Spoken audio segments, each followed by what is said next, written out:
I'm Peter Weisz. I'm Andrew Weisz's dad, and today I would like to welcome you all to the worst day of your life. Now, I'm not talking about necessarily today being the worst day of your life. It might not be today, but someday, on your road to either success or failure, you're going to come to a crossroads.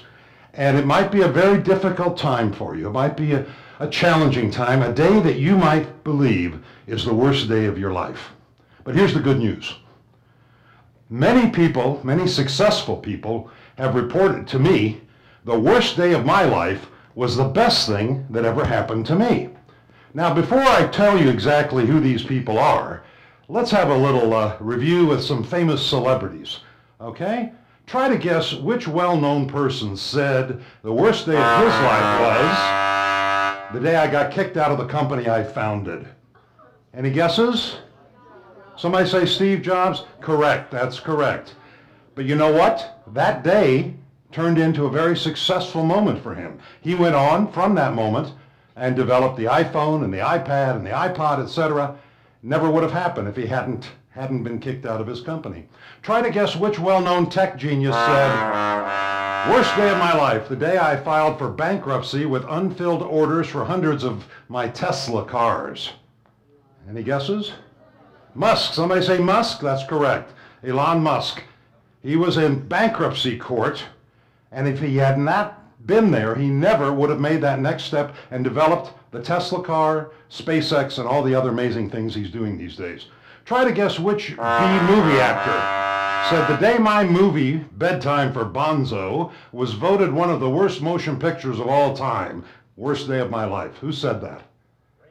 Ronald Reagan. Very good. He went on, he decided on that day to give up his movie acting career and go into a slightly different field known as politics, where he was quite successful. Try to guess which successful TV hostess said, worst day of my life, the day my newborn baby died, I was only 14 years old. I don't hear it. Oprah. That's exactly right. Oprah Winfrey. And that was the day she decided to turn her life around. And she's been going uphill in success ever since. Finally, try to guess which billionaire tycoon said, the day my casino, my airline, my steak company, my vodka company, and my hairdo all got blown away. That's correct. That fellow is Donald Trump, and we will see how successful he is in the months and years ahead, I'm sure. Okay, right about now, you might all be wondering the following. Who are you exactly? How do you know about all this stuff? Well, that happens to be a very good question. And I'm going to explain who I am. I am a scribe.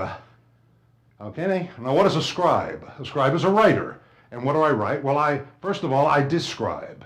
What do I describe? I describe the lives of successful people. And after I've described them, I put them in a book, I inscribe. I inscribe them into the pages of books and into the pages of history. While doing that, I always proscribe any false information. I try to be truthful and accurate in everything that I write. And I also prescribe to anyone that'll listen that writing your memoirs is a very positive thing for your mental health. So that's my prescription for success. Write your memoirs. So that's what I do. And in that process, I have written quite a few books about successful people. Here are the covers of some of them that you will see. Now, the one thing that all of these books have in common, and some of the books, by the way, that I see right here on this shelf here also have this feature in common. And that is that every one of the main characters of this book had a moment in their lives that they felt was the worst day of their life, and that was the moment that things turned around. That was the milestone. That was the turning point. Okay? So let's take a look at three of these. First of all, I'd like you to meet Jim. Now, there's an old picture of Jim back when cigarettes were popular. And he was a young man back in the 1970s. He had a pretty good job at a cheesy little bank in rural Indiana. He was a loan officer. He approved giving money out to people from his bank. Okay, now some of the people he loaned money to were called cable TV cowboys. Here's one of them right here. They'd come up to Jim and say, hey, say, Jim, you know the big bank boys downtown, they won't loan me any money for my cable TV company. It's because I got bad credit and not much education. But I am making lots of money, but I need more if I want to grow. How about it, Jim? Are you going to loan me some money? And Jim would say, why, sure thing, partner, but it's going to cost you. Jim's bank charged a higher interest rate than most other banks did. Wasn't quite loan sharking, but it was pretty high. Now, why did Jim do this? Well, they needed the money because they needed to build cable TV stations. Now, back in the day, people used to get their TV signals on these little rabbit ear antennas on the top of their TV sets. There was no internet, there was no cable TV yet, there was no satellite TV. This is the way it worked. Now, if you lived in a rural area, you couldn't get a decent TV picture. It just wasn't available. So what some smart guys did is they found a high point near town, a big hill, and right on top they planted a big TV antenna. And then they'd run a cable from the antenna to people's homes, and they were able to see TV clearly. Well, this was great. And as soon as one neighbor had it, why, the next neighbor wanted it, and then the next neighbor. Pretty soon, the entire town was hooked up to the big antenna. And this was a cable TV business, and a successful one, because each one of these people had to pay the cable TV owner about $5 a month, and they had a steady cash flow coming in from this business. And Jim understood this. He understood this very well, so he was not reluctant to loan these people money because they always paid it back with interest, with high interest. So he had a deep understanding of this. In fact, he said, he was a very smart guy. He said, cable TV is going to be big. Why? Because of the 2 zeros. This is what he understood. Zero number 1 is zero cost. You know, when you go into a store, like a shoe store or a jewelry store or something, everything you buy there, the store owner had to pay for before he could sell it to you. Well, not so with cable TV operators. They got their stuff for free, just pulled it out of the air for nothing. Jim thought that was a pretty good deal. The second zero was zero competition. Cable TV companies were like water utilities and like electric companies. Only one in any geographical area. In other words, if somebody wanted that cable TV, they had to go to the cable operator that was authorized in their area. No competition. So Jim understood this. So he did this for, I don't know, for about 10 years. He was making loans to these cable TV companies. And then one December day, everything changed when he got a call from his boss. His boss said, "Hello, Jim. Merry Christmas. I have something important to tell you. Meet Junior. He just graduated from college and he needs a job. I'm giving him one. It's yours. In other words, you're fired." Ooh. Well, as you can imagine, Jim was devastated, destroyed, distraught, despondent, and depressed. That's all the D-E words I could think of. But, of course, what am I going to do? He's got a wife and family. He's got no income now. Why is this happening to me? This has got to be, without a doubt, the worst day of my life. Now, the key here is not the fact that you're experiencing a worst day of your life. The key is how you react. The key is, what do you do afterward? What's the next thing you do? And the next thing that Jim did, like I said, he was smart. So here's what he did.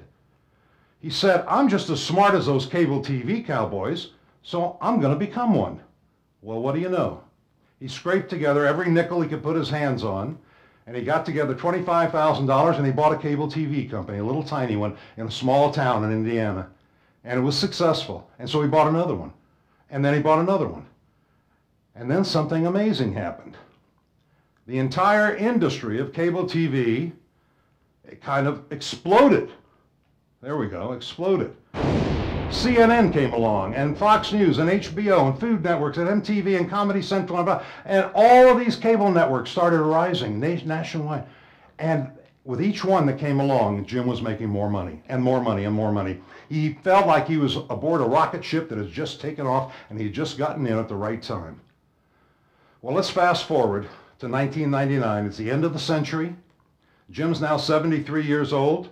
His successful cable TV business has spread to 73 cities across the Midwest. He realizes that in the future, people are not going to need cable TV. They're going to watch TV on the internet. He was right. So he sold his business for $250 million, starting with $25,000. And in 22 years, he sold it for $250 million. And Jim always maintained the following. He said, if my boss had not fired me on that Christmas day, I would never have gotten into the cable TV business. What I thought was the worst day of my life turned out to be the best thing that ever happened to me. Now, if you'd like to know more about Jim and this story, there is a book, one of my books available on the subject. Let's meet example number 2. This is Marilyn. Now, when Marilyn was a young lady, about your age, she dreamed of becoming an engineer. Now that was it's not unusual today, but back in the day it was. In fact, when she told her father, he laughed. He said, but you're a girl. Girls don't become engineers. Her high school teacher, he laughed. He said, forget it, Marilyn. How about studying to be a nurse instead? When she got married, she asked her husband, can I have some money so I can go to school? Some tuition money so I can study to be an engineer? He said, no way. And he wasn't laughing. Well, she did not take no for an answer. She always found a way around the problem. She got a job as a secretary at the University of Maryland in the School of Engineering. She wanted to be close to engineering, and this was the only avenue available to her. She saved her money for years and years until she had saved up enough of her own money to pay the tuition to become a student. So she applied. She filled out an application and applied to become an engineer. They said no. Her dreams were crushed. Why was it so hard for a woman to become an engineer after all? This definitely, without a doubt, was what? The worst day of her life. It was. But like I said, Marilyn was a person that did not take no for an answer. So she set up a plan, and her plan was she would go back to the university and she would change things. She wouldn't study engineering, she would study school administration. She would become an administrator and work within the system up to a position of power, and then she'd be able to change the practices at that university and around the country. What she wanted to do was make it easy for women to become engineers. Let's fast forward and take a look at a career full of accomplishment. In 1979, Marilyn earns her PhD in Higher Education Administration. In 1984, Marilyn is named Dean of the University of Maryland School of Engineering. She launches programs after program to interest girls in engineering and prepare them for engineering school. And in 1991, Marilyn receives the Woman of the Year award at the university for her pioneering work that has resulted in hundreds and hundreds of women receiving degrees in engineering. She says, the day I got rejected by the School of Engineering, I thought that was the worst day of my life. But if I had been accepted back then, I never would have been able to go on and break down the barriers that women were facing. Getting rejected was actually the best thing that ever happened to me. If you'd like to know more, one of my books is about her life story, and I think you'll find it very inspiring. My final example, I'd like you to meet Jacob, who lived a long time ago. Here's a picture of him. He was born in Poland back in 1874. His dream was to come to America. Well, by the way, when he was 19 years old, he fulfilled that dream. He did just that, and he did come to America. What was happening back in Poland, young Jewish men were being forced to serve in the army against their will, starting at age 14 all the way till age 40. Well, as you can imagine, many young men packed up and left. Thousands fled to America seeking freedom, seeking economic opportunity. They came alone usually. They planned to make their beachhead, stake a claim in the land, what they called the Golden Medina, the Golden Marketplace, and then send for their families. That was typically the pattern. Most American Jews today trace their backgrounds, their lineage, to people that came to the United States during this gigantic wave of immigration. Many of them, and I would say most of them, found success in America. My family did. Many of the people I know, their families did. But not everybody. Some people fell on hard times in America. Jacob, for example, was one of them. He soon discovered that the streets in America were not paved with gold, as he had been told. Immigrants had many restrictions placed upon their lives. This cartoon shows some of them. He also came face to face with a reality: anti-Jewish racism, bigotry, anti-Semitism. Here's a cartoon down here that is an example from the newspaper. They're an anti-Semitic cartoon. He could not find a job. He could not find a place to live. He couldn't even find a girlfriend. But he struggled for 5 years, sleeping on people's floors, sleeping in the park, doing odd jobs. He hung in there for 5 years. But then he made a tough decision. He decided that he was going to throw in the towel. He's going to go home. He's going to go back to Poland. Admitting failure after 5 years in America, Jacob takes a ship back to Poland. He takes with him, however, 2 very important documents. Since he was in the country for 5 years, living in the country, he got an American citizenship and, likewise, an American passport. Here actually are the pictures of this is the actual passport and the actual citizenship paper. These are not mock-ups. These are the real thing. Okay, and he took those back with him to Poland. On October the 19th, 1898, Jacob said goodbye to America, and he sailed back to Poland. There's a picture of him leaving. Although he had become a U.S. citizen, it undoubtedly was a mark of failure. It was a low point in his life. It was, without a doubt, the worst day in his life. But, as things turned out, much differently. He went back to Poland, he got married, and he had a daughter. The daughter's name was Erna. Here's her picture. Now the interesting thing is, since Jacob was a U.S. citizen, this automatically conferred U.S. citizenship upon his wife and his daughter. They, likewise, just by virtue of the fact that he was their father and husband, they also became U.S. citizens. Now this wasn't particularly important to them, but on September the 1st, 1939, it became vitally and critically important. Jacob by this time has died, but his gift of U.S. citizenship, it has lived on. It endures. And this becomes vitally important when something happens on that date. Anyone here recognize that date? Can tell me what happened on that date? In Europe, in Poland particularly? No history majors here today? All right, let's take a look. That's right, war. Germans' troops invade Poland, and it's the first day of World War II. Now this is particularly critical for Jewish residents of Poland because as soon as the Nazis took over, they sent all the Jews were rounded up and they sent them to a place called Auschwitz. Here's a picture of it, where they were systematically murdered by the millions, gassed and cremated. Not Erna, not Jacob's daughter. She escapes to America, thanks to Jacob's gift of U.S. citizenship. Without that, she would have perished with everyone else. Erna's husband, Abraham, stays behind. He's not a U.S. citizen. He's a Polish citizen, and he is exterminated in a Nazi extermination camp. But he also gives Erna a gift. She arrives in America pregnant with his child, and the baby is born in America. He, of course, is a U.S. citizen. He grows up. He becomes a prominent American jurist, a member of the Warren Commission, and a political activist. And he maintains to this day, if my grandfather Jacob had not stayed in America long enough to become a U.S. citizen, then my mother would have perished with the rest of our family, and I would not be here today. It's an incredible story. If you'd like to learn more, here's the book. It's called Yearning to Breathe Free. I can recommend it. So, next time any of you feel like this is the worst day of your life, just remember, it could just be the best thing that ever happened to you. Thank you.